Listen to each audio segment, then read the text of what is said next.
പ്രിയ സ്നേഹിതരെ, നാം ഏത് കാര്യത്തിലും അല്പം സാവകാശപ്പെട്ടാൽ നമുക്ക് വേണ്ടി ഉപകാരം ചെയ്യാൻ ഉദ്ദേശിക്കുന്ന ആളുകൾ ദൈവം പലയിടത്തുനിന്ന് കൂട്ടിക്കൊണ്ടുവരും എന്നുള്ളത് ഒരു പരമാർത്ഥമാണ്. ഞാനത് എൻ്റെ അനുഭവത്തിൽ മനസ്സിലാക്കിയിട്ടുണ്ട്. പലപ്പോഴും എൻ്റെ ജീവിതത്തിൻ്റെ ഓരോരോ വിഷയങ്ങൾ വരുമ്പോൾ ആരെന്നെ സഹായിക്കും, ആരെങ്കിലും എന്നെ ഒന്ന് സഹായിച്ചിരുന്നെങ്കിൽ എന്ന് പറഞ്ഞ് ഞാനത് വളരെ പ്രതീക്ഷിക്കാറുണ്ട്. ദൈവമേ, അങ്ങ് ആരെങ്കിലും വിട്ട് എന്നെ ഒന്ന് സഹായിക്കണമേ, അങ്ങ് ഈ വിഷയത്തിന് പരിഹാരം ഉണ്ടാക്കി തരണമേ എന്നൊക്കെ പറഞ്ഞ് ഞാൻ വളരെ വേവലാതിപ്പെടാറുണ്ട്.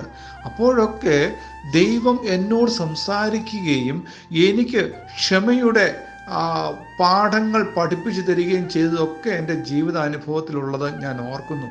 ഒന്നിനെക്കുറിച്ചും വിചാരപ്പെടരുത് എന്നൊരു വാക്യം വേദപുസ്തകത്തിലുണ്ട്. എന്താണ് അവിടെ പറയുന്നറിയാമോ? ഒന്നിനെക്കുറിച്ചും വിചാരപ്പെടരുത്, എല്ലാറ്റിലും പ്രാർത്ഥനയാലും അപേക്ഷയാലും നിങ്ങളുടെ ആവശ്യങ്ങൾ സ്തോത്രത്തോടെ, അതായത് നന്ദിയോടുകൂടെ ദൈവത്തോട് അറിയിക്കുക അത്രേ വേണ്ടത്.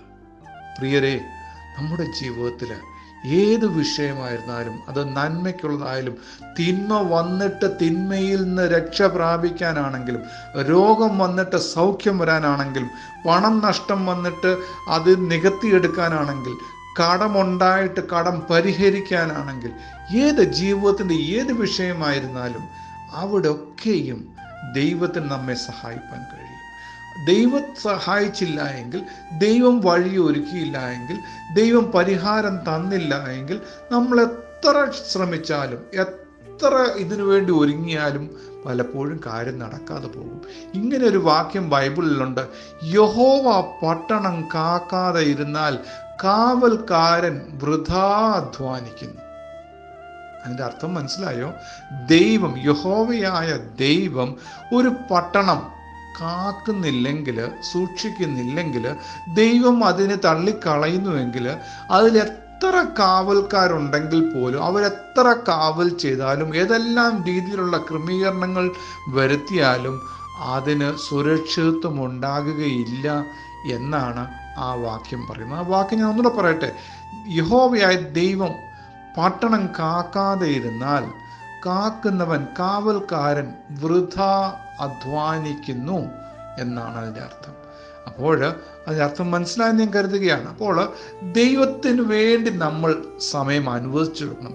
ദൈവത്തെ നിർബന്ധമായി പിടിച്ച് നിർബന്ധപൂർവം എനിക്ക് തന്നേ മതിയാകൂ, തന്നേ മതിയാകൂ, തന്നേ മതിയാകൂ എന്ന് പറഞ്ഞ് നിർബന്ധം പിടിച്ച് ദൈവത്തെ കൊണ്ട് ചെയ്യിപ്പിക്കും എന്നൊക്കെയുള്ള മനോഭാവം അങ്ങോട്ട് മാറ്റി വെച്ചിട്ട്, ദൈവം എൻ്റെ പിതാവാണെങ്കിൽ എൻ്റെ പിതാവിനോട് ഞാൻ കാര്യം പറഞ്ഞിട്ട് പിതാവ് എനിക്കത് ചെയ്തു തരും എന്നുള്ള ഉറപ്പ്, ആ ഒരു വിശ്വാസം, ആ ഒരു അംഗീകാരം എനിക്ക് പിതാവിനെ കുറിച്ചുണ്ട്, അതായത് ദൈവത്തെക്കുറിച്ചുണ്ടെങ്കിൽ ഞാൻ ദൈവത്തോട് നിർബന്ധം പിടിക്കുക: ദൈവമേ, അങ്ങ് എനിക്ക് സാധിപ്പിച്ചു തരണം, അങ്ങയുടെ ഇഷ്ടപ്രകാരം അങ്ങയുടെ സമയത്ത് അങ്ങ് ഉദ്ദേശിക്കുന്നത് പോലെ എനിക്ക് ചെയ്തു തരണമേ എന്നായിരിക്കും ഞാൻ ദൈവത്തോട് പ്രാർത്ഥിക്കുക. ഒരിക്കലും ഞാൻ ദൈവത്തെ നിർബന്ധം പറഞ്ഞ് ചെയ്തു തന്നേ മതിയാകുകയുള്ളൂ എന്ന് പറഞ്ഞ് ഞാൻ നിർബന്ധിക്കുകയില്ല. ചില കുഞ്ഞുങ്ങളുണ്ടല്ലോ, എനിക്ക് കളിപ്പാട്ടം വാങ്ങിച്ചു തന്നില്ലെങ്കിൽ ഞാൻ ഭക്ഷണം കഴിക്കുകയില്ല, എനിക്ക് കളിപ്പാട്ടം വാങ്ങിച്ചു തന്നില്ലെങ്കിൽ ഞാൻ സ്കൂളിൽ പോകത്തില്ല, അങ്ങനെ വാങ്ങിച്ചു തരുന്നത് വരെ ഞാൻ കരയും എന്നൊക്കെ പറയുന്ന കുഞ്ഞുങ്ങളുടെ സ്വഭാവം കണ്ടുണ്ടല്ലോ. നമ്മൾ അങ്ങനെ ആവരുത്.